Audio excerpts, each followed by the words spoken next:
evening, everybody. It's 8:30 here in the UK. This is Guru Tom Pena, and tonight we have a special guest, and it's no other than Fight Dad, Harry Flexman. Hey, Tom. Hi, Hey, Harry. man. Good evening. Thank you so much for having me here. Good evening, man. How are you I'm doing? doing really well, thank you. All Good, kind good. of jived up. Got myself a coffee, even though it's half eight in the evening here.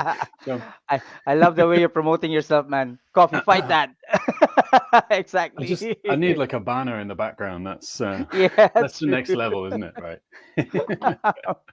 Excellent. Thank you Right. very much. So, good evening, everybody. Hi, Alvin. Hi, Brian and Jan. Okay. So, guys, if you are watching episode 300, remember episode 300. So, this is the 300th episode of FMA discussion, and tonight we have a special guest, Harry Fight That Flexman. So, tell us where you are watching from. Okay, and if you got any question for Harry during the course of the interview, you can just place it on the box. Okay, in the comment box, and we'll address it. Okay, as soon as we can. All right. Okay. Enjoying the good weather. Oh yeah, it's beautiful. Like a couple of weeks ago, it was kind of weird, where it was like sunny in the morning and then would rain by the afternoon. And so I'd get up in the morning and think, yeah, wonderful, I'll go for a walk, but then get distracted. Like, oh, I'll go at lunchtime. But then it was trickier. But the last few days been absolutely beautiful, just outside in the garden with the kids. Very lucky to be able to do that. So yeah. How Yeah. about yourself? Are you getting some training in Yeah. outside? Actually, I'm enjoying it. We did our Tai Chi class this morning out in the sun. Mm, that sounds amazing. Yeah. I'm hoping that this is not gonna be our summer. Yeah, We still have a just few months to go. just this week, and then that's Yeah, it. exactly. In the back to the drains. Typical UK weather, guys. Okay. Right. We've got Matthew from LA. Brian from Georgia, USA. Oh, Alvin said, Harry makes some excellent videos. I first saw him on TikTok. So, didn't know you're a TikTok Jedi, man. Well, I started on TikTok as a bit of an odd experiment Hmm. back at the end of 2020, and I thought I'm going to give this a try and see what happens, see if I can build an audience quickly. And there was a point where I was posting like 4 or 5 videos a day, and even All though right. they were only 15-second videos, it really took a lot of my attention and a lot of my time away It from does. other stuff that I wanted to It do. does. And yeah, I built an audience. I got about 17,000 followers on TikTok. Um, but when I tried to then bring them over to my YouTube channel or bring them into any of my kind of free courses and just gradually trying to draw them into my world, um, Yeah. it, it it just didn't really go anywhere because TikTok is very much self-contained, Yeah. Yeah. and Yeah. it's Yeah. really it wants to keep you on that platform. Just keep Yeah. scrolling It past, does. keep scrolling and watching, and that's. But it was a very interesting experiment because it forced me to make my presentations much more efficient. And if you challenge yourself to teach somebody a technique in 15 seconds, then that it could be okay. Just have a demonstration, 3 main points, demonstrate again. And Hmm. then you think, well, what kind of sequence or combination can I teach in 15 seconds? Yeah. And when when it's such a new platform and the reach was so kind of crazy, I got a video on there that's almost got 1 million views, and I think 1 million views for me stood in my garage. That's weird, right? That's a weird feeling. But the upside and the downside of that is you get loads of comments from a whole range of people. Yeah. Um, Lots of them positive. There's lots of kind of support and positivity on all the social media platforms, as long as you're putting out, nice, encouraging stuff that is useful and helpful to some people, Mm. and some like, the usual dumb comments, the Oh, you're always gonna non-helpful have them. criticism. Yeah, exactly, and that's as somebody who's unhappy with their own life and Yeah. seeking an Exactly. escape, and to offload their poison on someone else. And Yeah, that's true. That's it true. used to be quite painful to me to receive those kind of comments because I thought they Hmm. really hated me. But then Yeah. when I realized that they're just unhappy with No. themselves, Yeah. I'm a That's true. lot more empathetic. There's a lot more empathy towards them, Yeah, to them. Yeah. um, and that really neutralizes those kind of comments to me. The trickiest ones to deal with are the kind of technically correct, or like a legitimate question where you're like, oh, okay, oh, I didn't really think about that. That's fair, and maybe I should have covered that eventuality in my presentation. But No. that will help us refine what we Yeah. do next time around, or you Yeah. can answer in the comments and get a proper conversation Yeah. going. So TikTok's been really educational. It's yeah, it's not been that great in getting direct customers, but in terms of honing my presentation and kind of energy levels on video, Mm. like maybe my Oh, you first, have to. yeah, exactly, maybe my first like 25 videos were all like long, kind of rambling, slow, just like us Mm, explaining mm, something, mm. having a fairly low energy conversation. But on TikTok, you just got to be like, ah, okay, let's go. We're gonna do one, and then two, and then three, and then bam, bam, bam, and bah. Yeah. Uh, I know, That's but it. that has to be useful, right? That can't just be nonsense sounds I made up. But that's been excellent from TikTok. So yes, Yeah. thank you, Guru Alvin. It's great to Yeah. see you on here too, man. Yeah. TikTok videos, those shorts still take some time to make. Oh yeah. Yeah. Yeah. It's in the planning and in the 10 to 25 takes to get Yeah. something right within that short period. I mean, I didn't do TikTok, but during the pandemic, I did um put out some videos on like on dancing, on exercise and everything. Just editing them takes quite a while, especially if it is part of your learning curve. Mm. So yeah, it is. Yeah, and with editing, having this vision for a video with loads of amazing, like, jump Mm. cuts and images over the top and text that Yeah. you know you program in your subtitles, or you have like the Yeah. nice appearing TV titles, and you think, oh, that'll be really easy to do. No, No, can no, just it's become not. like a time sink. Yeah, So exactly. the TikTok experience of, I've got as many takes as I want to get this right, but I've literally only got 14 and a half seconds to grab someone's attention and Yeah. teach them something useful. That kind of forced me to think a lot more about the strategy of how that video or that piece of content is Yeah. going to, grab the Come attention, across. Yeah. deliver something useful, and then leave them Yeah. with a nice lasting impression. Yeah. So that there's a lot more planning now and trying to do things in one take, or Oh so there no, is that's not gonna happen. as little editing as possible.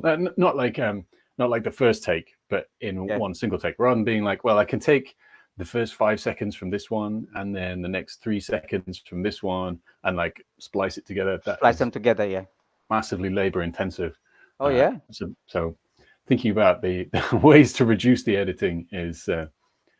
Yeah, is a big thing, but it is a big learning curve. I tell you what, though, I've It learned is. a lot, a lot about um, you know presentation style, video production, the mechanisms of a lot of the platforms, and then also about marketing Yeah. and weaving that into how you make something.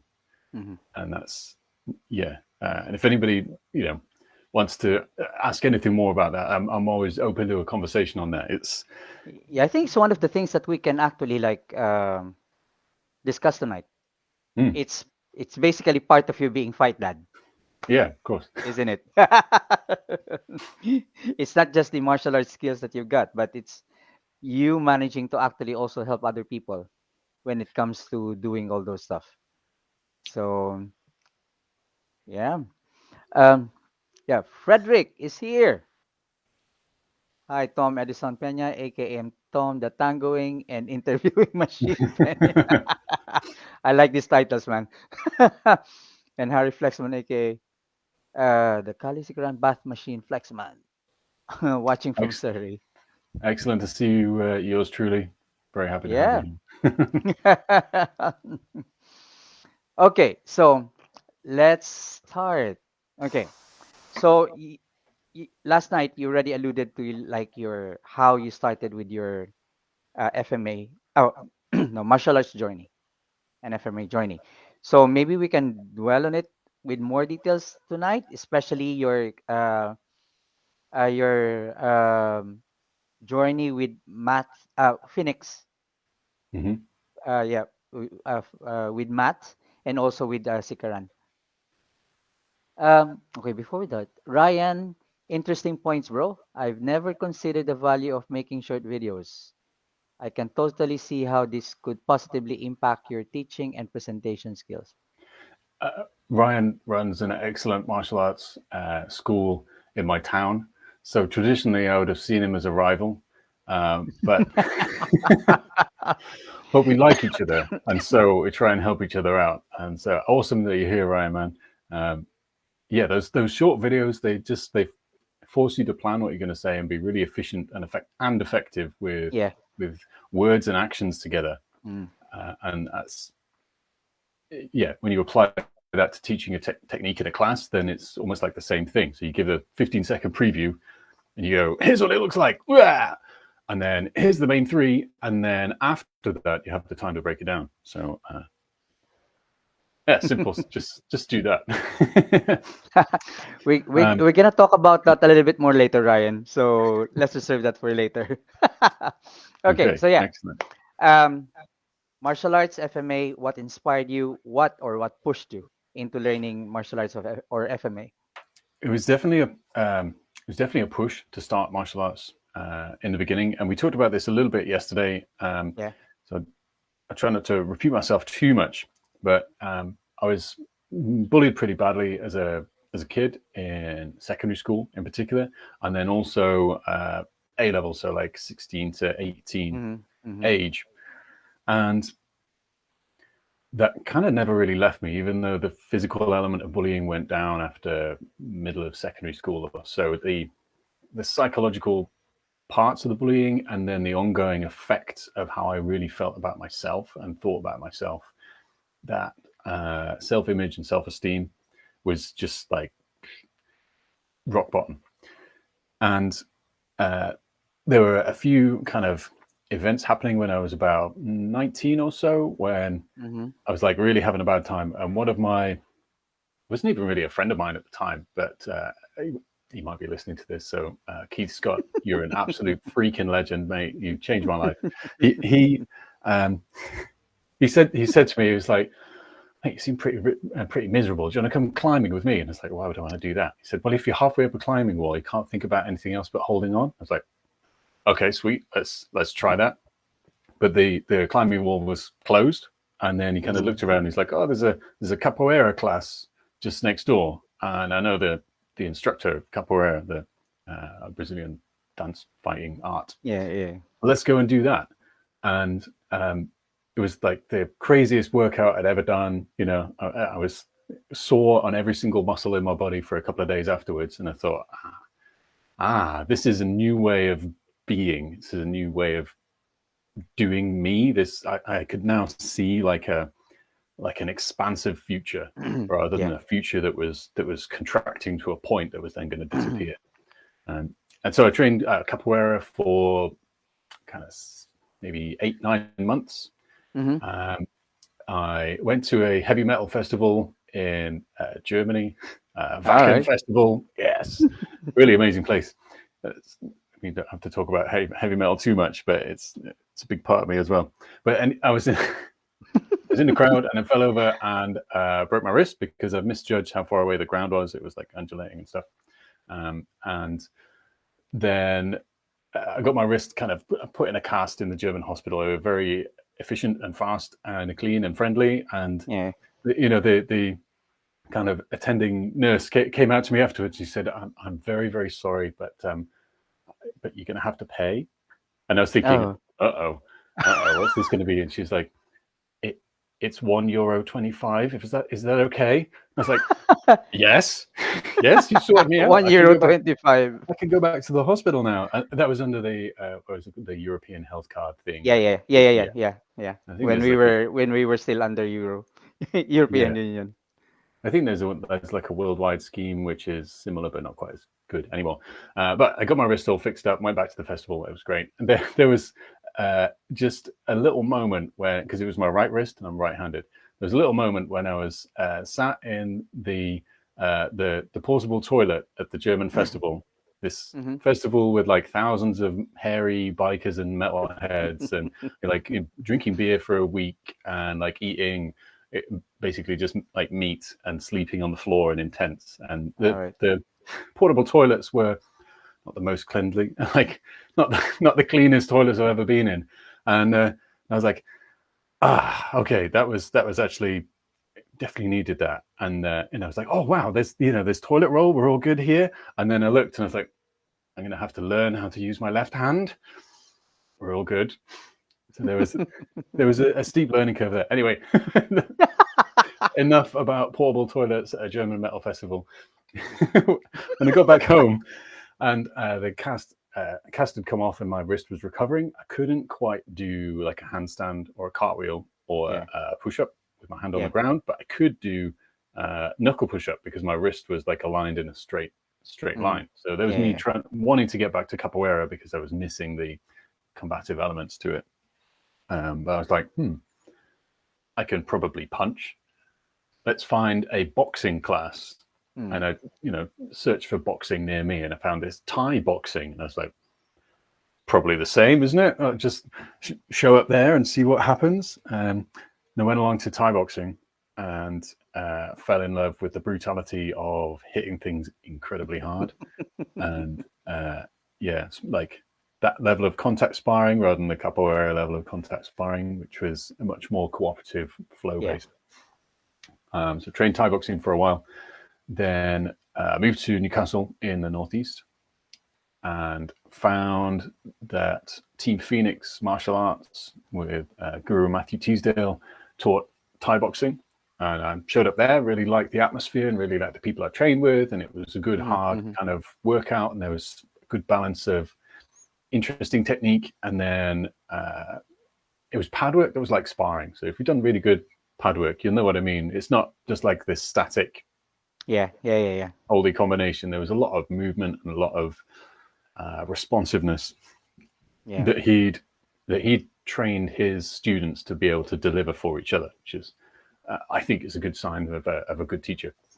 And so I stuck with him with his school, and you could do other arts as well as when you were a member of his school. So I started doing the really cool Bruce Lee thing, JKD, and, JKD.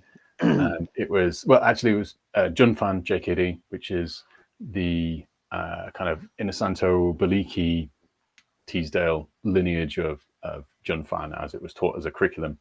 Mm-hmm. And within that, Matt used quite a few of the principles and concepts from other areas of JKD. I don't know enough about JKD to speak with any authority on it, so I'm going to leave it there before I get in hot water. Yeah. But yeah, while I'd finished one of the classes at Matt's school, I'd looked across and I'd seen this like stick twirly thing, and they were like hitting each other with these bamboo canes, and I thought, what's that all about? And eventually I was persuaded to try out one of the Kali classes that they had on. Mm-hmm. And Matt teaches Team Phoenix Kali Blend, which is a combination of Ron Baliki's Mars martial arts research system and the kind of the Inasanto influence from there, and also the Lameko, Edgar Salute Edgar Lameko Solitis influence. Lameco. Yeah. Yeah. Yeah. That's right, kind of influence in there too. But there's also an influence from Johann Skalberg and Jeff Espinos as well, from when they were teamed up with the EKF, the Okay. International Kali Eskrima Arnis Federation. The EKF's syllabus, there were elements of that kind of dropped into Matt's own interpretation into his syllabus, and I trained there for, if I think about it too hard, it'll be a really long period of time. It was a good. We're gonna run out of time. Yeah, exactly. We're going to run out of time here. There was while I was in the Northeast, I was working for a company, and they decided to just close all of their company offices north of Leeds, which is like Yeah. it's still in the north, but it's south of Newcastle. So if you live in Newcastle, Leeds is in the south, but if you live in Birmingham, it's in the north. But I was put on notice of being made redundant. So I had like a period of time where the company would support me looking for a new job, and then because you get like a lump sum payment, Yeah. Yeah. Yeah. there's some crossover, but you get a lump sum, and the expenses keep going, and that goes down. So you got to find a job or some other source of income pretty rapidly.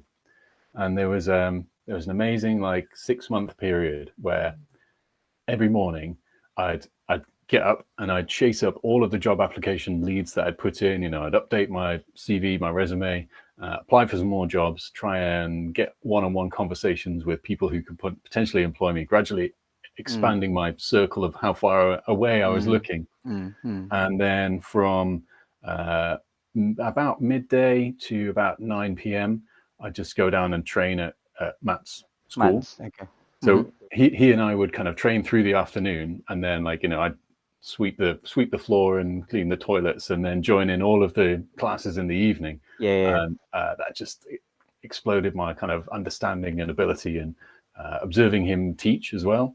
Yeah. That was really valuable to see how he interacted with different people, and Mm-hmm. then Mm-hmm. led a group and Yeah. Yeah. managed the energy of a group. Because more often than not, you'll find an evening class, particularly of adults, where they come in from a really long, tiring day, and everyone's just like, okay, what are we doing today? All right, kickboxing, pad work, okay, skipping to warm up, and then gradually they're kind of warming up.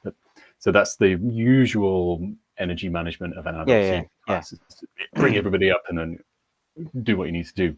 But there were occasionally some weird classes where there'd be some like strange energy, and people would be coming in all overhyped.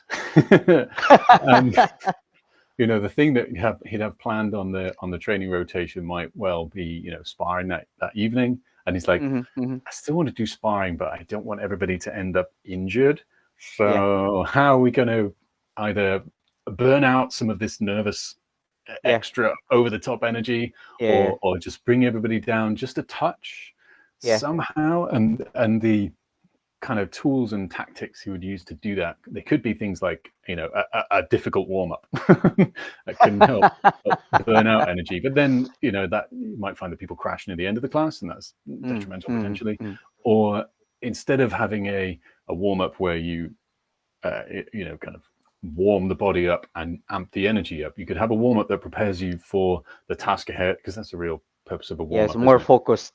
Yeah, properly prepare you for the task ahead, where you do something completely unrelated to what the rest of the class is going to be like, and it would be quite cerebral and technical. And Mm-hmm. so people would just have to take a little moment to kind of just slow down a touch and be Mm, mm-hmm. respectful and aware of their training partner. And then Yeah. after we've done that, just for like 5 minutes or something, then you could jump back into the rest of the class. And I thought that was Okay. a really All right. Okay. smart way to Yeah. That's actually quite do it. nice. Actually, it's a good mix, and Mm. it's a good way. It's good that he managed to like get to see the energy of the group before he starts the class. Yeah. Mm. Um. So when you started with Matt, there was already a blend between the Baliki Inosanto and the Sikaran uh, sys- training methodology or syllabus.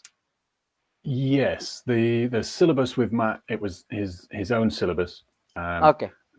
Matt's Matt was an apprentice with Ron Baliki, and so naturally the the basis is Mm-hmm. the kind of the Baliki method, the Mars Kali, Yeah. and Matt's also a full instructor in JKD, shoot wrestling, kickboxing, Muay Thai, and Kali. I think so Mm. five. Junfan JKD rather. Okay. Sorry. So he's got a very broad and deep base from there, but there are other elements that he'd picked up along the. I'm going to sound vague because I don't know exactly where everything had come from, and I don't want to step on All his right. toes. You Okay. should No definitely worries. get Yeah. him No on worries. here in a later episode if you've not had him already. He's That's an idea. That would be good. I'll connect you if you All right. want. Yeah, sure. Sure. Cool. And he can tell you rather than me get it wrong. Yeah, so it was already a blend and Matt's own interpretation, and he'd worked as a doorman and a security officer in a number of different settings. So he also had the kind of practical street experience that goes with it, and there was a time when he was focusing more towards that, and then realized he wanted to focus back towards the martial arts part of it, and that I think that's part of most people's journeys where you start to oscillate between I just want to learn something cool and look like a ninja, and then I really need to learn how to protect myself, and then Yeah. maybe not in that order. Okay. Yes. Did I actually answer the question? I just feel like I'm rambling here, man. No, no, no, no. You did. You did. You did. You did. You did. Okay. So when you first when you started with capoeira, then there was, of course, you have already developed certain attributes, okay, or certain skill sets. Were there anything that you managed to bring to FMA? Uh, Any yeah, I attributes? think so. Anything? Absolutely. With capoeira, the style of capoeira that I learnt is called filos de bimba, and it's a very kind of close and low, staying to the ground style. There are not many big flashy flipping backflips and flying Mm-hmm. twisting kicks. It's Mm-hmm. mainly about the fundamentals are called sequenza, and they're like two or three moves where you'll use a fundamental attacking kick, and there'll be a particular defense, and then a counter, and then a counter to that counter, and it's almost like a two-person kata Yeah. or a Yeah. Yeah. fixed flow, Mm-hmm. effectively. And then Mm-hmm. the idea is if you learn those and practice those, you can then use them in your I'm going to totally butcher the pronunciation here, but the rota, the kind of the circle with the music and the rhythmic movement where you're paired up with somebody and you have to react to each other. Yeah. That was Sort of like definitely encouraged. freestyling it.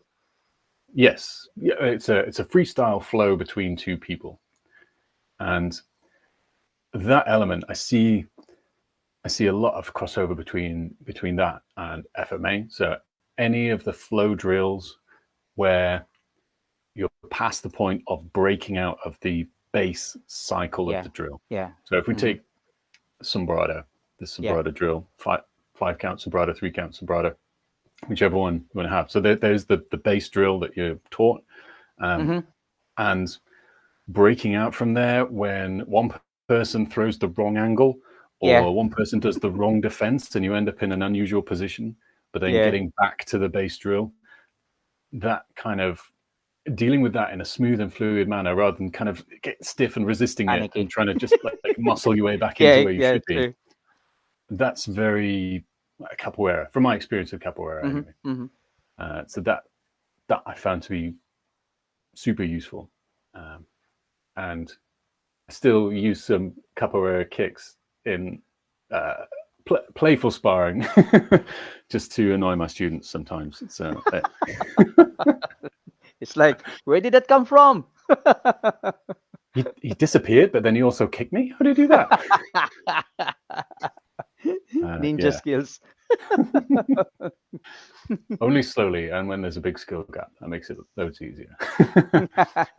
Yeah, so that's definitely that from capoeira and that whole style of reacting and moving fluidly.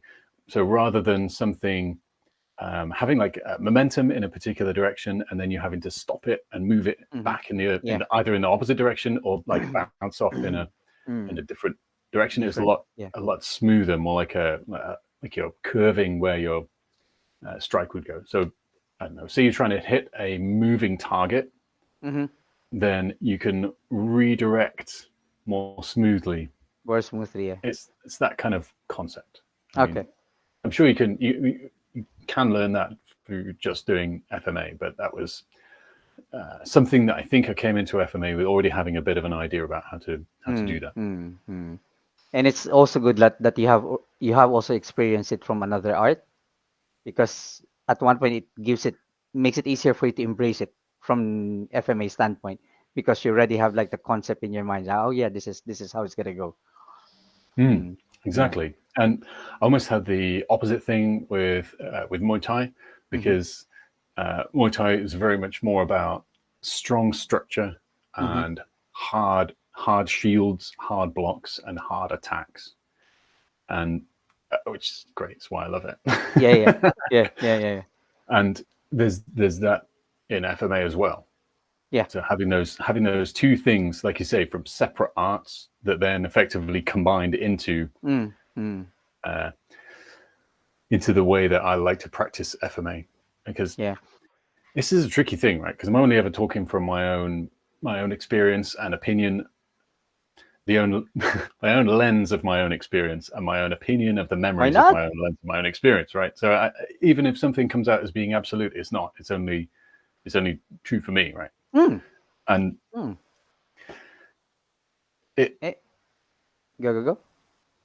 I've trained some.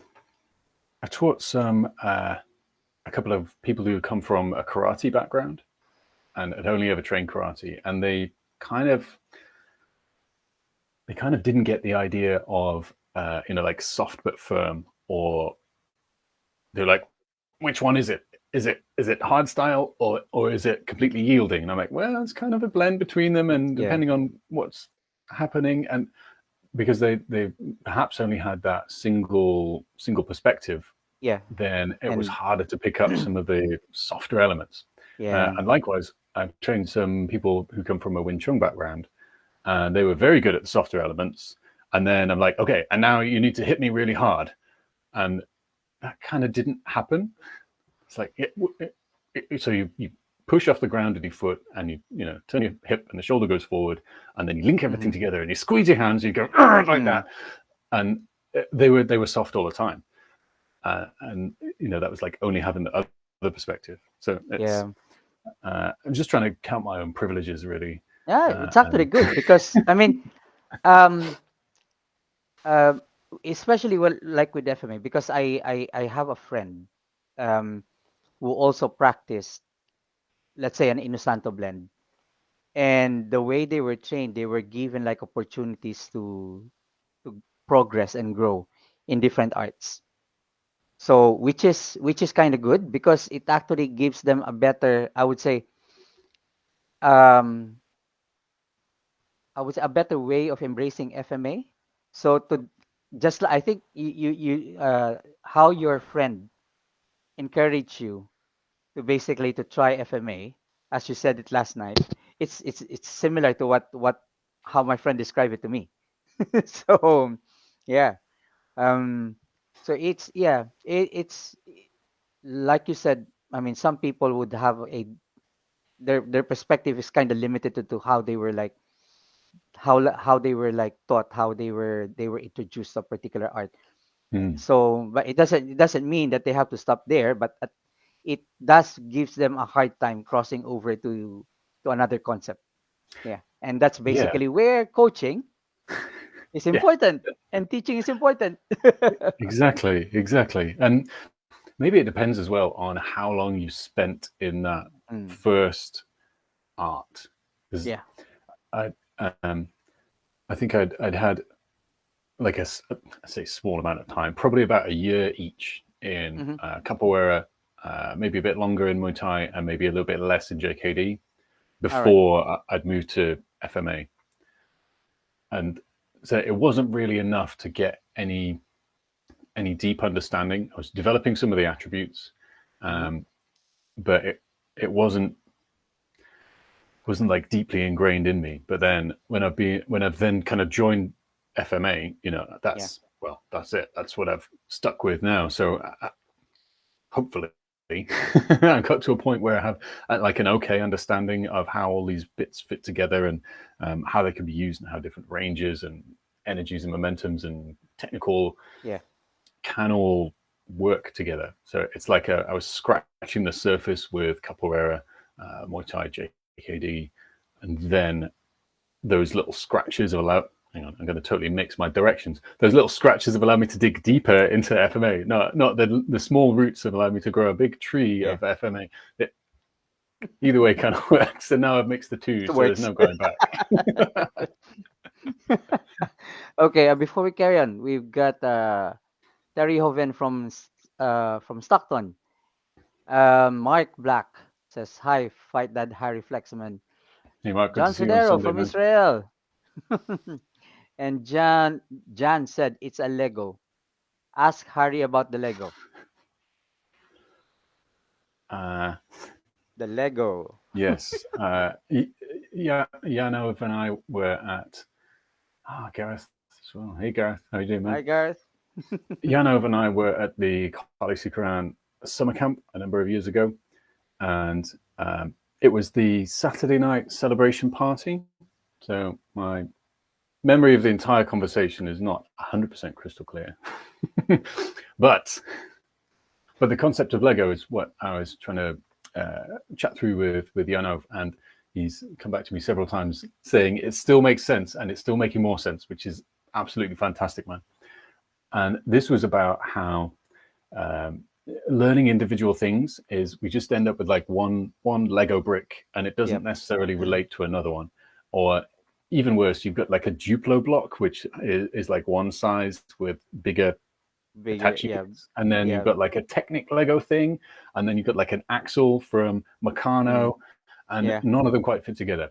So if you can build and collect Lego bricks which are actually going to build into something, you can make the model which is on the box first, and then Mm-hmm. when you buy a set of Lego, it used to be anyway, maybe it's not so much now, there used to be like at least two things you could make with the one Yeah. set, and it would be like Mm, color themed, and the first half of the manual you build the main thing, and you flip the manual over, and the second half you build the alternative cool thing, right? So whatever it was, like a racing car and a digger or something yeah. cool. Yeah. Yeah. Yeah. Yeah. But once you build those two things, you then have this pile of stuff to try and make something new. And maybe you make Mm. something small to start with, but it is functional and kind of cool. And then eventually you can use all the bricks to build whatever the hell you want to. And that's kind of broadly the concept of that Lego block stuff. Mm. And I suppose this is something that you experienced while learning FMA from both Matt and uh, Johannes. Kalisikaran? Johan, yeah. Johan, yeah, Johan. Yeah. Yes, yeah. Johan Skalberg. So after training with Matt at Team Phoenix, and while I was looking for this job, because I had no job and I was running out The of money, the elusive job. yeah, just, uh, I ended up looking far enough away that I found a job near Bristol, which is Mm-hmm. where I work now, because my girlfriend at the time, she just started a job in Newcastle, and we thought, well, I only really want to be like maximum hour, maybe hour and a half away, so we could still see each other at weekends.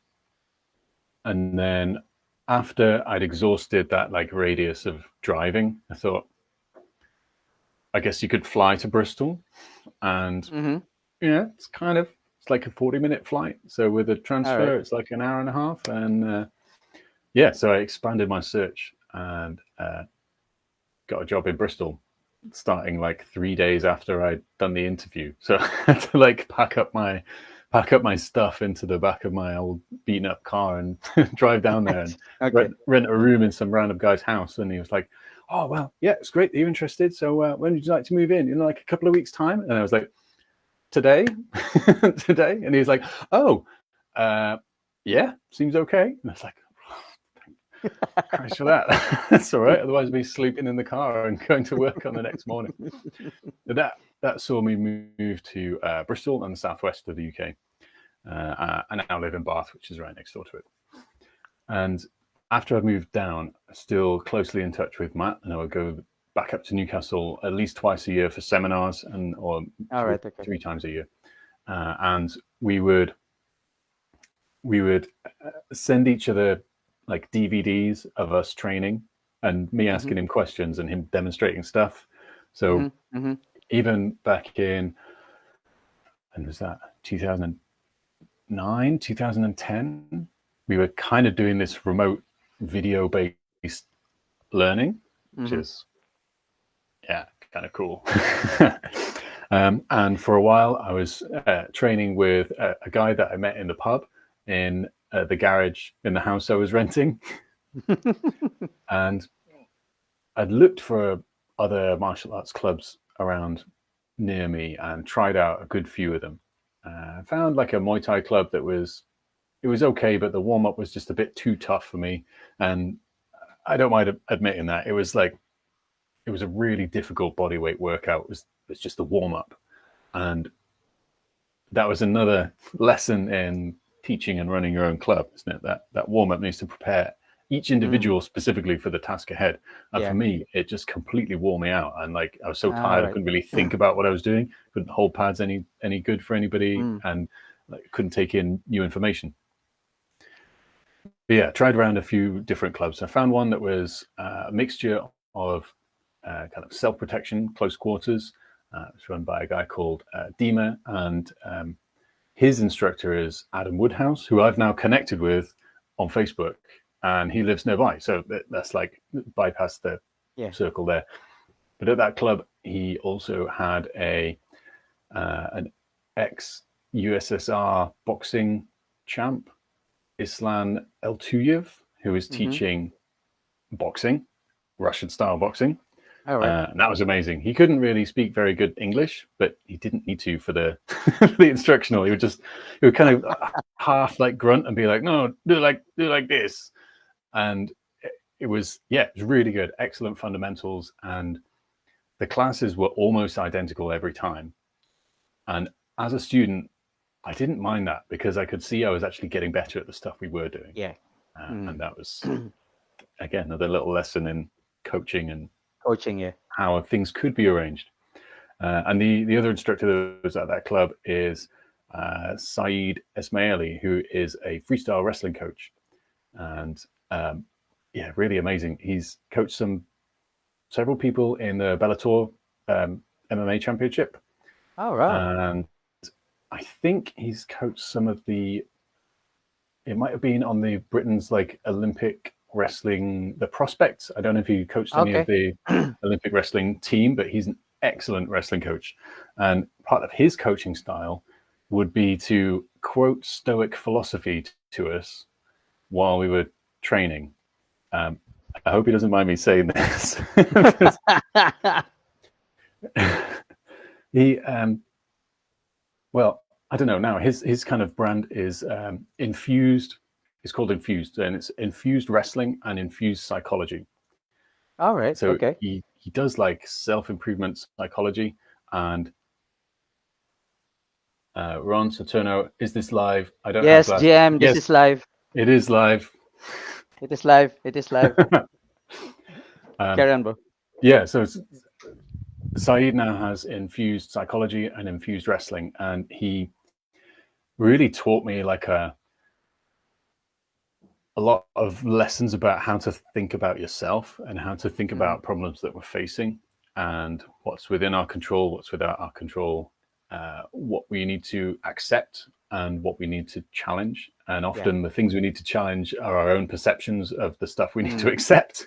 Yeah, that's true. That's true. And That's very true. he was like, he said, wrestling is my ideal vehicle for teaching this because if you can't wrestle, even if you're amazingly strong, then someone lighter than you who can wrestle is just going to throw you all over the place and it's going to be devastating to Mm, your mm, ego. mm, mm, mm. And you have to come back. You have to come back. You have to deal with that embarrassment. You have to deal with that Mm. realization of, I'm not actually as good as I thought I was because look at this tiny person here who's just like flipped me on the ground Yeah. 17 times in a row. It's very similar to BJJ. If you've trained with somebody who's high level but much smaller than you, that's quite it's quite hard on the ego too. So I train wrestling and boxing like 3-4 times a week for a year and a half, and then within that club I was invited to start my own eskrima class, even though never learned it as a scream. It's always been Kali as the flavor of. So that's it. And I Yeah. was like, doesn't everyone call it Kali? Because that's the only thing I've ever heard. And so people were like, no, it's one of these variants. No, it's one of these variants. And so I try not to get into that debate anymore. I say I call it Kali because my instructors call it Kali too. That's Yep. Why not? Why not? or like we do here. FMA FMA. is Yeah. cool. True. FMA, Filipino martial arts. It's a martial art Yeah. from the Philippines, and we try and deal with lots of different situations. It's a lot of fun. Come along and try it out. Mm. Um, so I was invited to start my own class, and I had no idea about how to promote it or how to teach anything or how to plan a lesson or anything like that. I just like showed up with a bag of sticks and tried to show people something that was interesting to me. And of course, like those early lessons were, I'm not going to say a disaster. They were more like a trial by fire for any of the prospective students who came along. And those who were a bit hesitant or, not quite super coordinated or not done martial arts before, naturally it was too difficult. They Mm, would just mm, not come back. mm, mm, And there mm, was me like, but I love it. Why aren't you coming back? Why aren't you coming back mm, next? Oh, what's wrong with me? And I'm like, yeah, now I know what was wrong with me. It was that I didn't consider them. There were a few people who kind of already knew what FMA was, and they'd come along knowing exactly what they were going to get into, and I really enjoyed it. And then Dima moved away to Germany to uh, wrestle in Germany, and that club kind of closed. And I was just like, what am I going to do now? So I had two or three people that I would train in an industrial estate car park at nighttime under the like yellow streetlights, yeah, under the street trying to light. stay Yeah, been away there. from the security guys driving around in their van who are trying to like kick out the people who shouldn't be there. That was that was us. Um, that again was a really interesting way of teaching and training where because we did it through the winter in all weathers and Mm, all light levels, and even if it was raining hard, we'd just put on our heavy coats and like mm, big boots and kind of get wet yeah, and still still train. train. Yeah. So understanding that the footing could be slippy. It's not always going to be a nice hall. It's not always going to be nice padded mats and stuff. Hmm. And that the visibility could also be reduced Yep. because it's dark. And that the Mm. distraction of rainwater like pelting you in the eyeball Yeah. could also be there. And that your grip would also be As affected well be by affected. it Yes. being incredibly cold. Um, yeah, that again was another kind of broadening way of training and Understanding. understanding, Understand. Yeah. like, what can I do here and what can I get someone else to do here. That was very much Mm, like one-on-one and one-on-two kind of mm, teaching. So I wasn't mm, really mm, mm. managing a larger class or anything. Yeah. And then 20, 2014 or so, Matt and I and my good buddy Ben Crichton, who's based in London, we decided to join Kali Sikaran International with Yuan Skalberg. And we'd done a good few seminars with him before and liked his teaching style. And we kind of covered it a little bit yesterday. That the Matt Teasdale's older curriculum was quite a stack of techniques across the different areas with Yeah. some cross pollination and some sharing of concepts. And Mm, then some other mm. stuff where it was like I learned this thing here and then this totally different thing over here. And it was just like they all existed as separate entities Yeah. in my head and in my understanding. Mm, But the way that Johan taught us was much more about a very few number of concepts or a very yep. few number of base drills, but then connecting those over the different areas.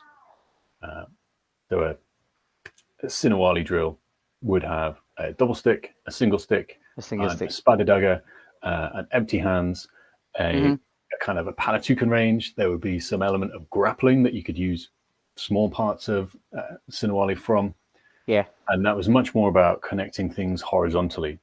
So Mm-hmm. from those two bases, I had these columns of techniques, and then I found some of them that would connect very nicely with the concepts. Mm-hmm. But having this having this it's like extra peripheral drills that I could kind of call on to solve a particular problem at a particular time has Yeah. been really useful too. So that's what we kind of found with Kali Sukran. Yes, and then 2020, I finally kind of made public what Fight Dad is, and it's still evolving now. So yeah. If you'd asked me back then what it was and asked me now what it is, it'd be slightly different. Probably again, if you ask me in 5 years, who knows where it'll go. But our aim is to try and teach FMA in a way that is accessible to a much wider range of people. And so the basis on which I'm trying to do that is fun, kind of contested competence. So Mm-hmm. it is light, friendly sparring games Mm-hmm. where we'll use light padded sticks, and so nobody has the fear of injury. Mm-hmm. Yeah.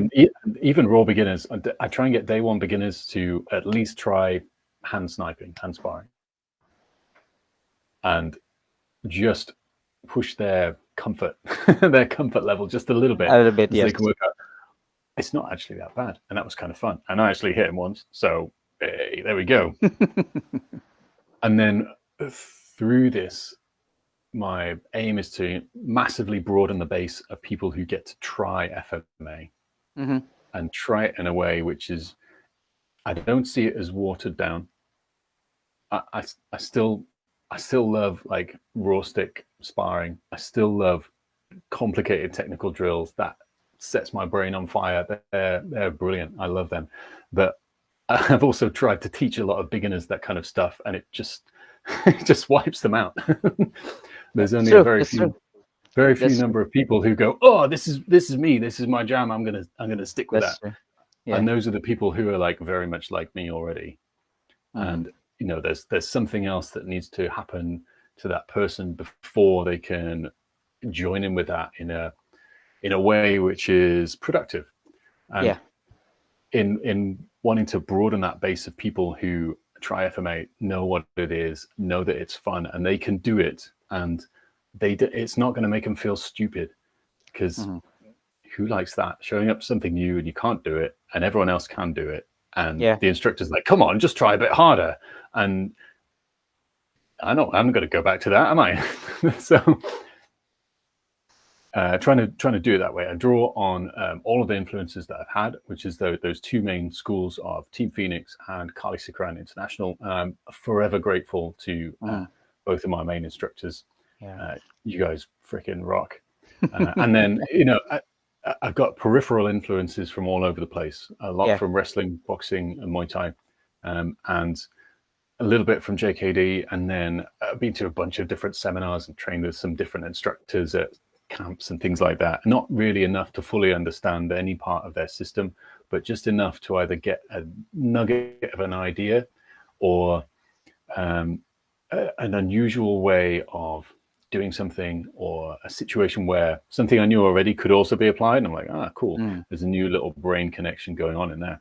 Yeah. And that's kind of what I do now. So that's what Fight Dad and fightdad.com is all about. Just trying to Yeah. build that library so that people can use it. It's actually nice because all these experiences that you've had from different instructors actually molded you to be who you are now as Fight Dad, and it's more of like a brand now. Mm. It's like Well, that I can't remember who told me to get a proper logo made. It might be Matthew Chapman. So shout out to Master Matt possibly, Chapman. yeah. I mean, Matthew Uh, is quite is excellent. He's a Jedi on these things. exactly. I'm just basically copying what he's doing, but with my personality. So Matt, I'm going to do a lot better eventually. You'll see. But yeah, early on, I paid a designer to come up with a few different designs for it, and I had no money coming in to Fight Dad as an entity, because we closed the training club, and my students weren't paying me anything because I wasn't delivering any training. Well, I was delivering them some free Zoom solo stuff, Yeah. and so I was like, £200 on a logo, but I'm really pleased with the way it's come out, and it seems to describe what I do very naturally in 2 syllables Mm-hmm. and 1 symbol. And yeah, I don't think I've had anybody say anything disparaging about it. Maybe one person said that I wasn't enough of a fighter to be called Fight Dad, and then I wondered what problems they were facing in their personal life, and Yeah. felt a bit sorry It's for them. And then, mm, that's true. That's true. and they were like, "What about self-defense, Dad?" I'm like, "Well, you really don't understand then, because I don't actually do self-defense. What about martial arts training, Dad?" I'm like, "Yeah, that's really snappy, isn't it? Nice one. Martial arts. Thanks for your input. Martial arts training, Dad. Thanks so much for your input, man. That's so No. helpful." Fi- Uh, Fight cool. Dad is just 100% cool, man. Thank you so So, much. I mean, since you basically started with the Fight Dad um, name, what have you basically achieved? I think you've done quite a lot of online stuff, right? So, Yeah. yeah. So, Uh, what have I done with myself, and why should you listen to me? It's okay. That's a question I ask myself many times. um, yeah, so it started off just as being a platform for uploading the solo training Zoom sessions I was doing with my students from Carly Sikran Bath at the time, and mhm, I let them in for free. And turns out that maybe 2/3 of them didn't want to, or decided they couldn't learn through a video yeah, setting, and yeah. Mhm. that's okay. I was only a little bit disappointed, so yeah. I'm over it now, you guys. So Just a if you're little bit, watching, yeah, everything's fine. yeah. Yeah. He has already moved on. Yeah, I moved on from you years ago.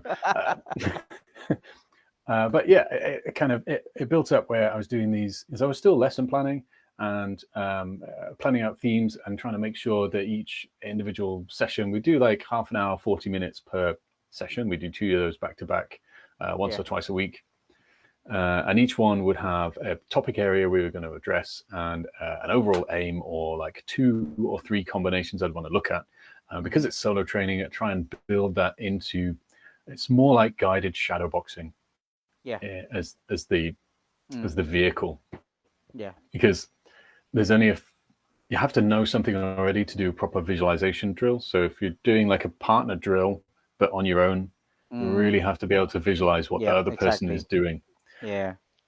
So that kind of shadow boxing with specific techniques in there, or not shadow box, it could be Carenza with, could be sparring style Carenza rather than free flow Carenza. Mm. Mhm. Sparring style Carenza with specific techniques in there that would get called out. Or if I was on the camera, then I would move, and then You I would feed them. shout, "Okay, I'm going to Yeah. feed a Yeah. particular angle," and they'd have Yeah. a specific response I'll be looking for, Yeah. or a selection. Mm.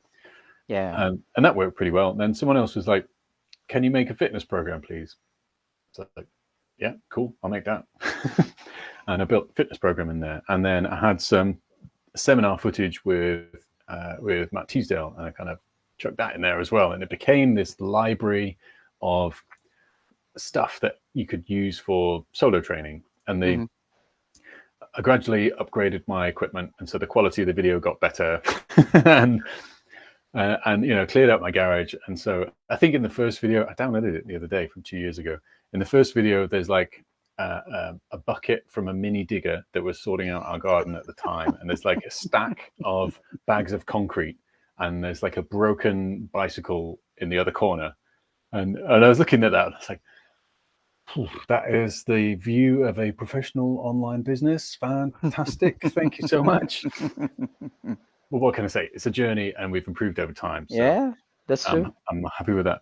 But this collection became the first product that I opened up to other people, and let some of the people I already knew through the Kali Sikaran International Organization in for free, and just kind of go, "What do you think? Is any of it any good?" Because we all have those self doubt and the uh, I don't know if calling it imposter syndrome is properly correct. See, I'm getting imposter syndrome about imposter syndrome. That is next level. So maybe you can help me with that, Tom. uh, so yeah, I kind of released that to some people that I knew and trusted, and they were like, "Whoa, this is amazing! No one has ever shown me anything like this. You need to get it to more people."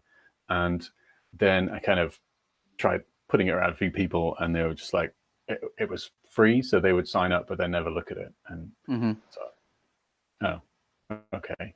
How do I get people a bit more invested? Charge them money for it, and I got more customers as I put the price up, which was Mm-hmm. very, very strange. It was something like Yeah.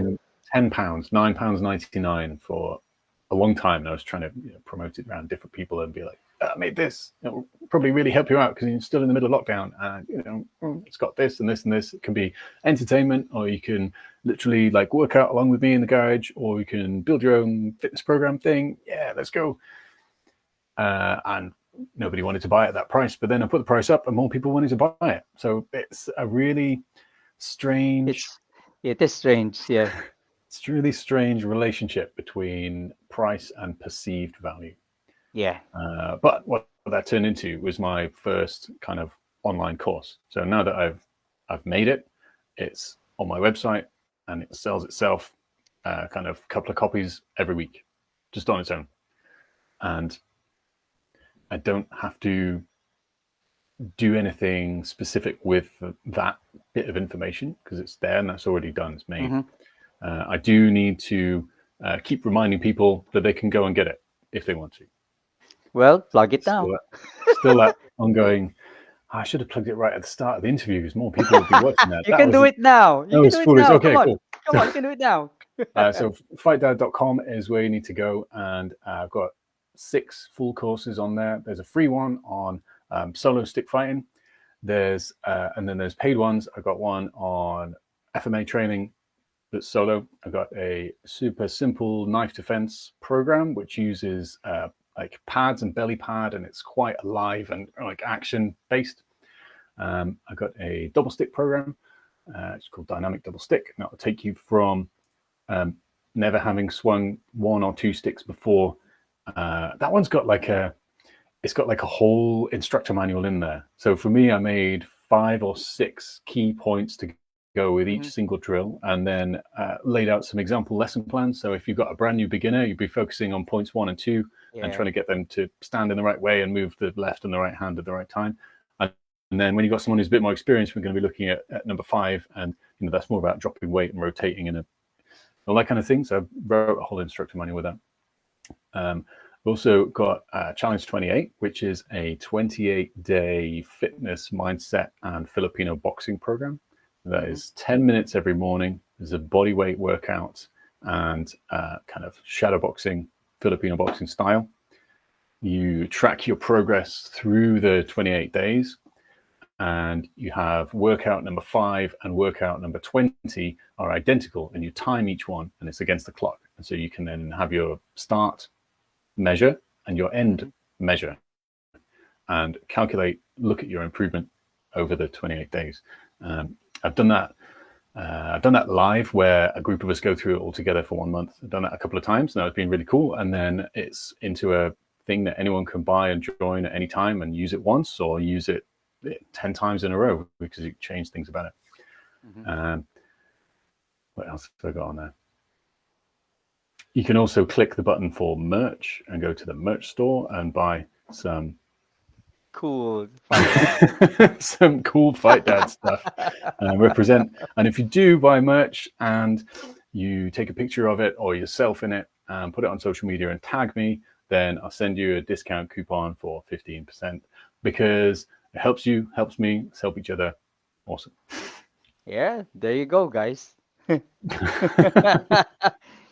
Right, we got a comment from Frederick. That's a great way to put it. The relationship between price and perceived value. Actually, that's true. That's true.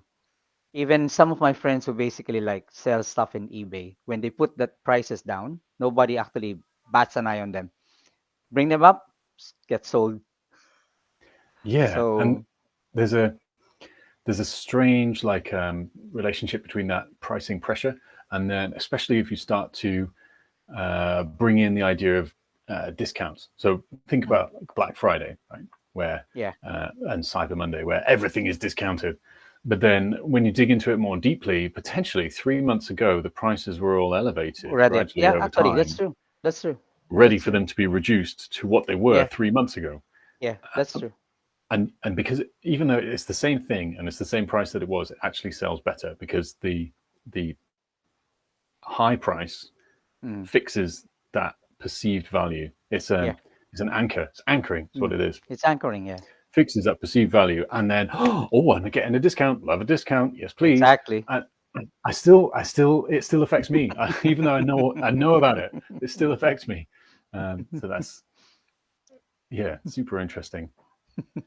Okay, so I mean, you already have all these things laid out in your Fight Dad website.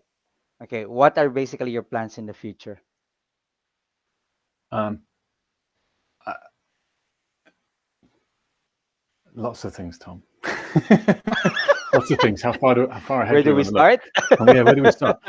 Um, yeah, ultimately, I want to spread Filipino martial arts directly to Hmm. potential new students, but then also help other instructors grow their student base, grow their reach, and help martial arts instructors who don't yet do FMA to see Hmm.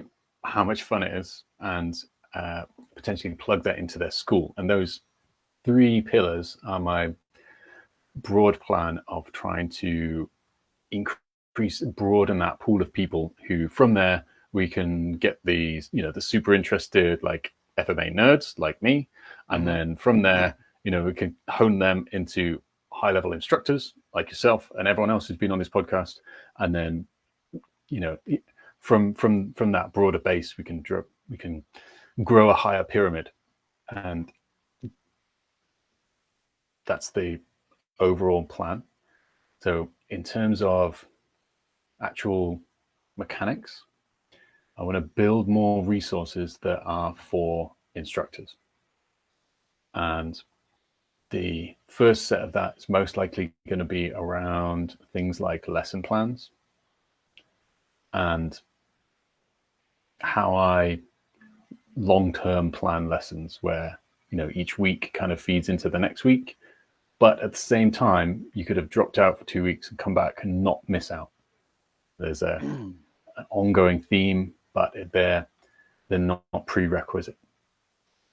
Um, yeah, so that's probably going to be my next thing. Um, Are you going and to basically like do it online as well, or basic offer it online, or is it something that they need to like to talk to you about or sign up for? it'll be an online kind of resource library that is ever growing, and also the same with like an online community. Not like we have in my Facebook group, the Fight Dad The tribe. It'll Fight be Dad like that, tribe. but purely for the people who are in that Mhm. in that one thing. And I got like I don't want to reveal all my future plans, man, but I've got like half an idea of combining that with physical, like kind of training camp meetup type thing, Mhm. where we can be mostly online because I've got customers all over the world, which is amazing. I mean, before 2020, I only had customers within like 7 miles of where my club was, Mhm. and now I've got customers from New Zealand and the States, South America, uh, Europe, Canada. UK, Canada, exactly. Um, yeah, Moldova. all over the place, Wow, that's Singapore, good. I mean, and so some of those might be able to make it. Oh, thanks so much, Steve. thanks very much, Steve. Yep. Good to see you, man. Enjoy, enjoy. Stay safe. Yeah, so having something where it's online and then you have to come and attend the physical part is going to make it exclusive to some of that worldwide group of people I want to be able to help. Okay. And so I think the physical part will be like an enhancer, like an extra add-on thing. Um, yeah, so that's the plan. That's a cool idea. And now everyone else is going to copy and do the same thing, and that is absolutely fine because you're going to do it in your way. Whoever's watching Yeah. right now, you're going to do it in your way, and it's going to be your passion, and you're going to be sharing that. And I Yep. applaud you for it.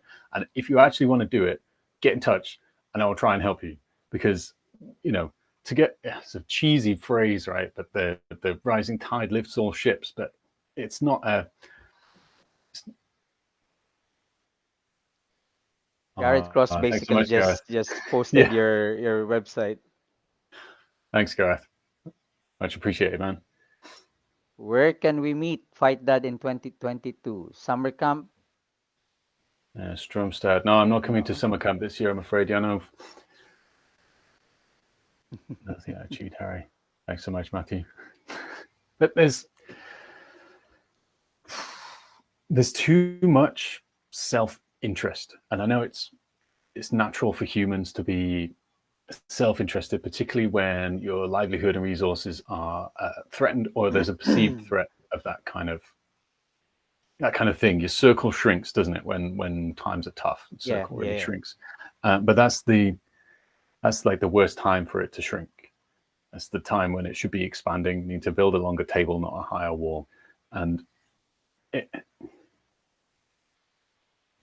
it's like taken me quite a long time to realize that. But part of like Fight Dad is Mm-hmm.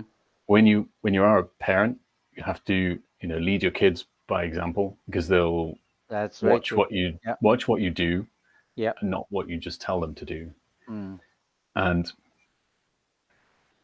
we shape we shape the behavior of others by what we pay attention to and also how Mm. we act. Yeah. This is why I really try not to be disparaging of anybody in any public sphere. So if Mm. somebody specifically asks me for feedback, then yes, I'm going to Yeah. give you That's feedback, yeah. but it's Why going to not? be appropriate to whatever our relationship is at the Yeah. time. Of Um, course. and even if I see things and my initial reaction is maybe I wouldn't do it that way, I'm going to tell them that Mm. they're doing their own thing. Yeah. So if I kind of if there's part of me that preaches this not preaches, but if there's part of me that promotes this positivity, looking after each other, uplift everybody, and then there's another part of me that posts negative comments on other people's videos because they're copying what I'm doing and it's my idea and I can only keep it and it's all mine, then then who the hell am I to say anything to anybody ever again? There's no credibility there, and No. yeah, I don't think I could. No. Yeah, I And don't think I could. I'd stick with that. yeah, and yeah, like what you said. I mean, in any martial arts, a punch will look different from different executed by different people. A punch is different from boxing. A punch is different from karate. A punch is different from whatever lenses you take it from. Same thing as with an angle one in FMA. Mm-hmm. Each style have their nuances, and so sometimes for you to judge somebody or to say something that is disparaging against somebody, it's like like calm down, let's simmer down. Yeah, and when I'm, it's totally natural to have those thoughts arise Hmm. when something different to your experience and expectation is Yeah, presented to you very quickly. yeah. Uh, but then I tried to train myself to just pause for a moment and ask the question, what is it I don't Why? understand yet?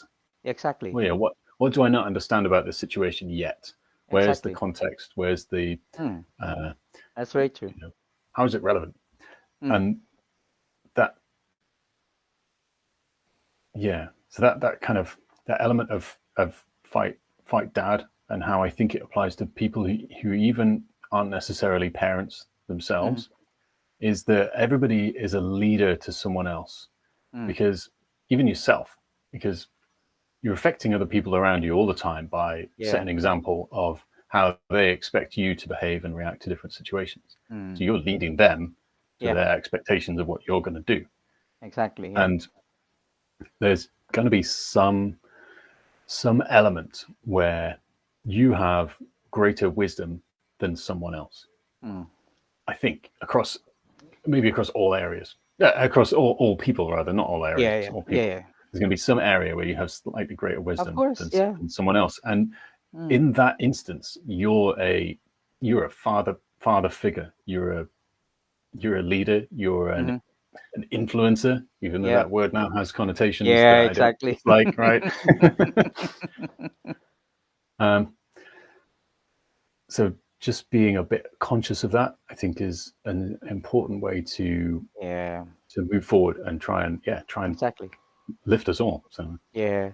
And it also, like, for example, being an example, being an example to your kids, basically being responsible to what you say, what you do, especially in public places. So rather than telling them to do that, at least they see it from you. Mhm. So yeah. Okay. Exactly, exactly. Yeah. We got Lalo from Mexico.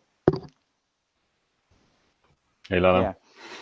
Do you have any questions, guys, for Harry? Yeah, I think, yeah, we've covered quite a lot, is especially also like your online, Hmm. um, yeah, your online stuff with Fight So, Dad and how you got into it. So yeah, we talked a bit about the website, but there's also I try and put out a bunch of like free stuff that's accessible to everybody, because I understand everybody has different budgets, and mm, it's not fair to put a total paywall on knowledge. So I'll try and share as much as I can for free. And there's my YouTube channel and my Facebook page, and also share quite a bit in my personal profile too.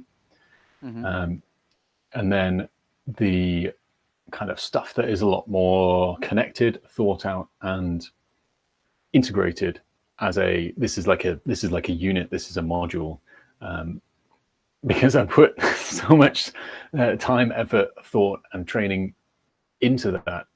I want anybody who gets it to treat it with, not treat it with respect, treat it value. as valuable. Yeah, treat it as Yes. valuable. And what that means is it needs a monetary price on it, and Mm, that's how it goes. And plus, with that, it means that I can uh, potentially turn this into a decent source of uh, personal revenue, yeah. look after my Why not? family a little bit Of better, course.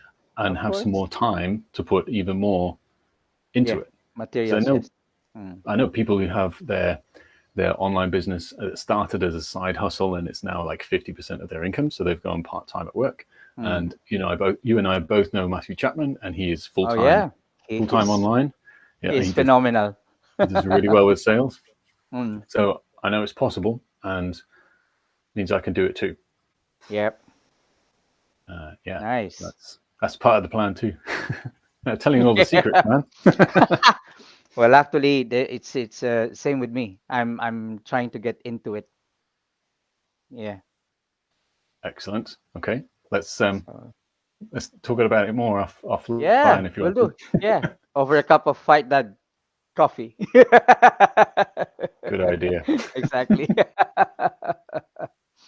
Yeah, yeah. We'll talk about it more. Yeah, because I really would love to get into the online stuff as well. It's just I mean, not having the time now because of work and everything. But yeah, I'm basically I have my eye on that opportunity. Yeah. It's there'll be a lot of times where you put in loads of effort and nothing happens. I know. Um, but it's almost like like a stupid blind stubbornness where Hmm. I'm going to post online every day. I'm going to make one YouTube video a week or maybe two. I'm going to Mm. still make all my products. I'm going to email my list of email addresses on a weekly basis. I'm going to stay up late and work on the thing rather than go to sleep, which is Mm. comfortable. Mm. I'm going to Mm. give up watching TV. I'm going to not go to the pub anymore. Okay. I'm going to change my training schedule so that it Yep. is like it's not the bare minimum, but there are things that are on just like maintenance Yeah. To that, do your admin work as well. Yeah. yeah, Yeah. and but I've made that choice because I want to accelerate Fight Dad Yeah. and FightDad.com and people who know about it. Um, because if you're trying to ride two horses, then you've only got half an ass for each one. Um, so that's it. And Mm. when you see other people who've done it already, and you're like, but they've got an online business that's thriving already. They also teach seminars and they're known all over the place. They also have a school and they're doing this. They're Mm. also Mm. appearing on these podcasts. They're also building this other business too. Mm. Mm. And it's easy to get put off by that and going, or start and think, right, I'm going to begin all four of these things and then going to build them together. But that's just not physically possible. What they'll have done is they'll have built one of them, Yeah. and then once that has got to a decent like self-perpetuating stage, Yeah. they'll keep that on They do the maintenance next and one. then they'll Yeah. build the next thing. Mm. Exactly. Yeah. So my main recommendation for anybody wanting to start uh, selling products and services online is to build an audience first. So build a group of people that know who you are, like what you do, and trust you. Mhm. That's first. Secondly, ask them what problems they have and work out how you can fix them. Thirdly, fix the problems. Mhm. Exactly. And then, That will make them come back. exactly. And then the group of people who know who you are, like you, and trust you have just had this massive headache, whatever the headache is, fixed. Mm. Yep. Has to be a differential exchange of value. So usually try and provide something that is 10 times more valuable than the price it costs. You ask somebody a question. Would you give me like £1,000 if I showed you how to earn £10,000 in 6 months' time? Possibly, and then another Hmm. 10,000 every 6 months after that, without Mm. any more input from me.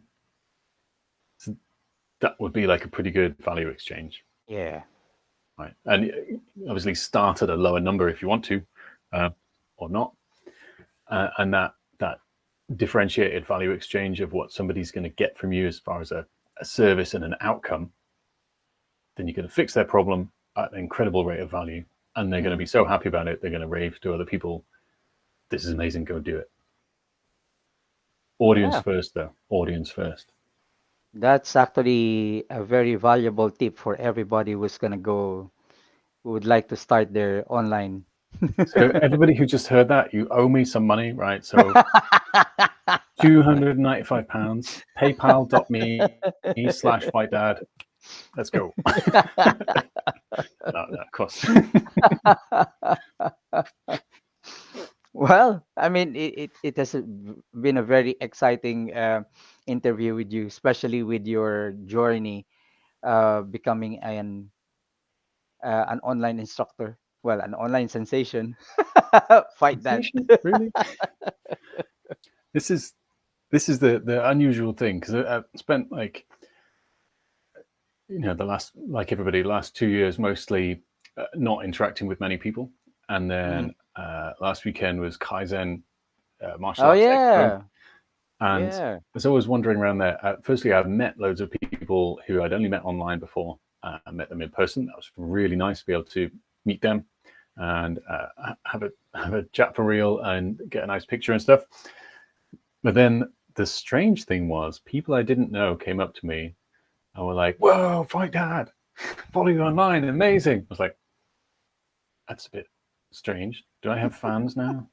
So this is an unusual step, but very very pleasant. So thank you very much to Yeah. my Why not? raving fans. Yeah. You're gonna I be don't like know. Master Ken eventually.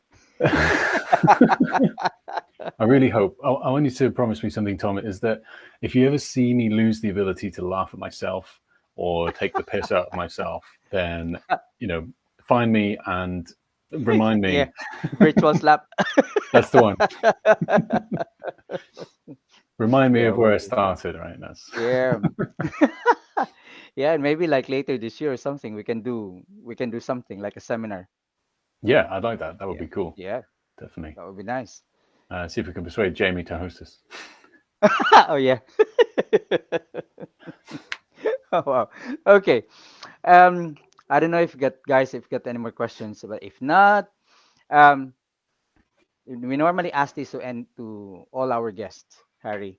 So, um, what what is your advice to the FMA community?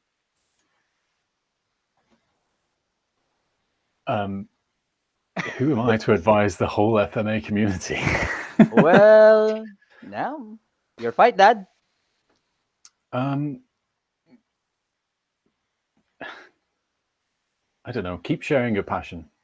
Keep sharing your Mm-hmm. passion and show people that you're passionate about it. Try not to be worried about if they think. Try not to be worried about what anybody thinks of you. Really, um, I'm less worried if people think I'm a nerd or if my sense of humor is completely out of whack or if my eyebrows are too long. I don't really give a. I don't really care too much about. I know. Sorry, I'm a guest in your house.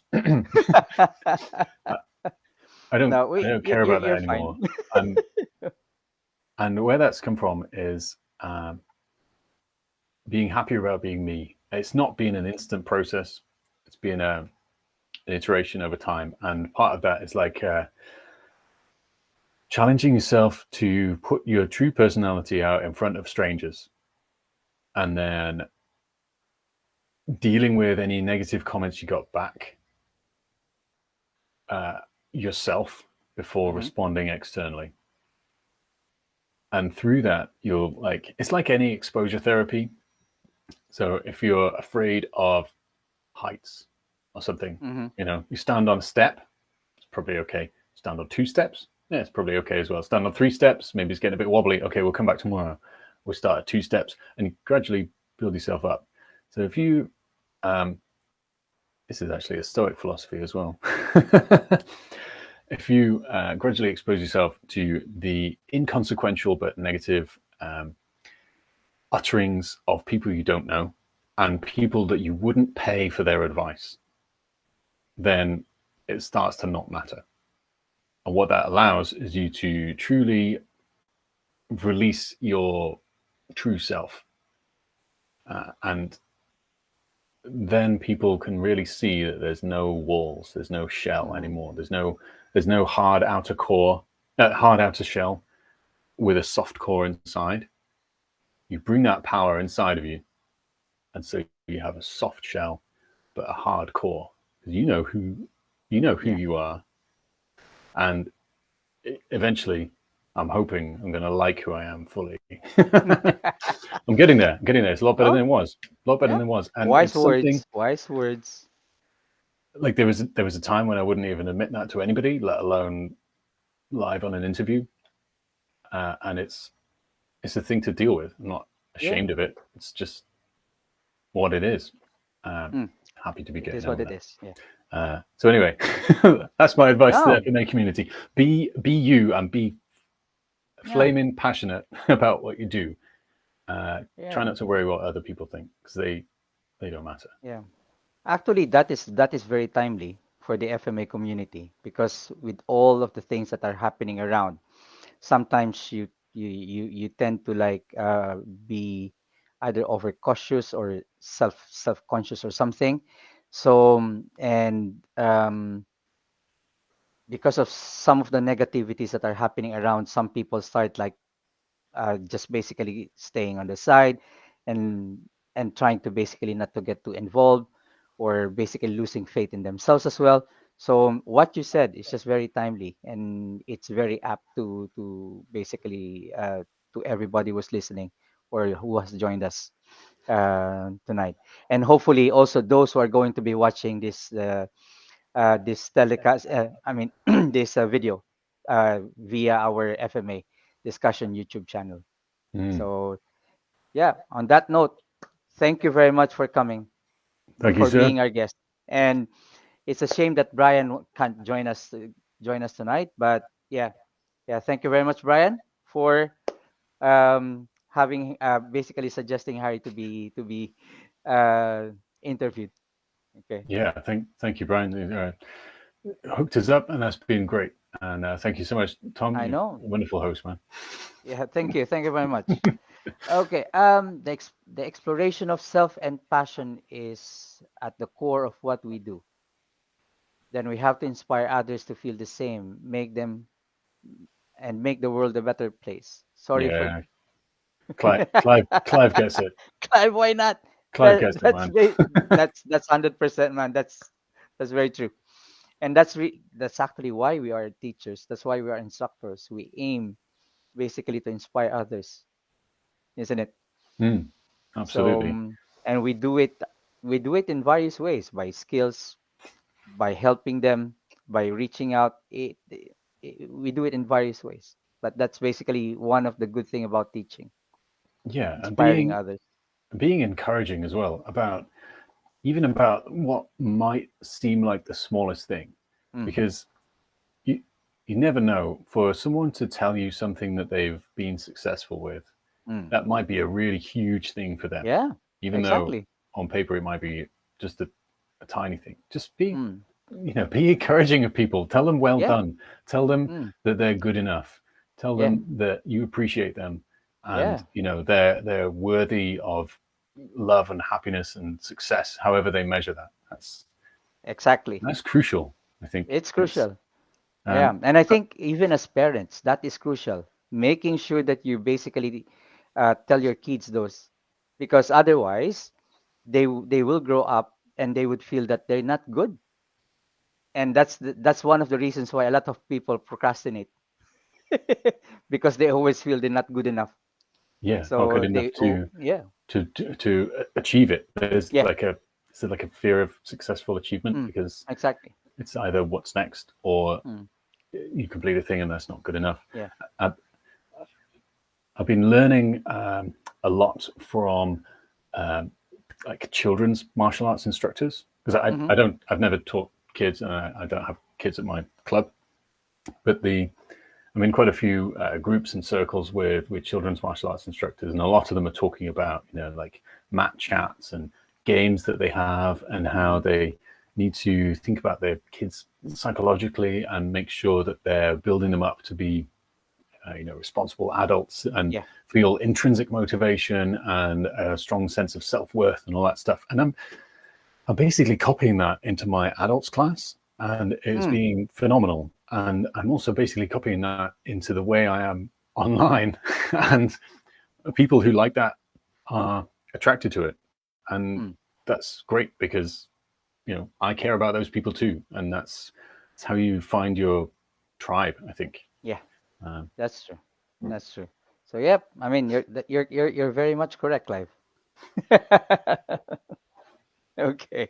So, I mean, once again, thank you very much, Harry, and hope to see you. Uh, I mean, in the mat or somewhere, somewhere in yeah, rugby. real soon, I'm sure, man. Yeah. Oh, yeah. And you're going to be at the Kaizen in October, isn't it? Will Is you there be one? there? Is there one There's in one. There's October? one. I think that's more of like Southeast Asia or something. Oh, no, that's the FMA festival, isn't it? No, the FMA festival is I think a week before the Kaizen one. Ah, right. Yeah, Okay. because the FMA festival is in Nottingham this year. So a Okay. little plugging. Okay. First Very good. weekend of October. So that's gonna be the British Council FMA festival. Are you Mm. joining us? Maybe I need to check the calendar. All right, okay. Let me know. Yes. Yeah, I will do so. I'll receive my. Yeah, exactly. And then yeah, might see you. I might see you in the next Kaizen then. Yeah, if that would not be if excellent. not during the It'd be FMA one or the festival. other of those, depending on what Yeah, our calendar shows. It's, yeah. yeah, excellent. Okay. Thank you so much again. I've been Very trying to wrap welcome. this interview up for a while, but I know, I know, I I know, I stopped know. talking now. All right. Okay. Enjoy the rest of the week, bro. Thank you so much. You Okay. too. All Good right. night. Bye.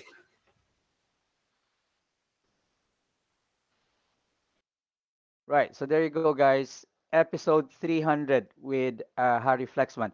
I know it's not really much about FMA technique, but he shared quite a lot of things about starting things online and how to be you when it comes to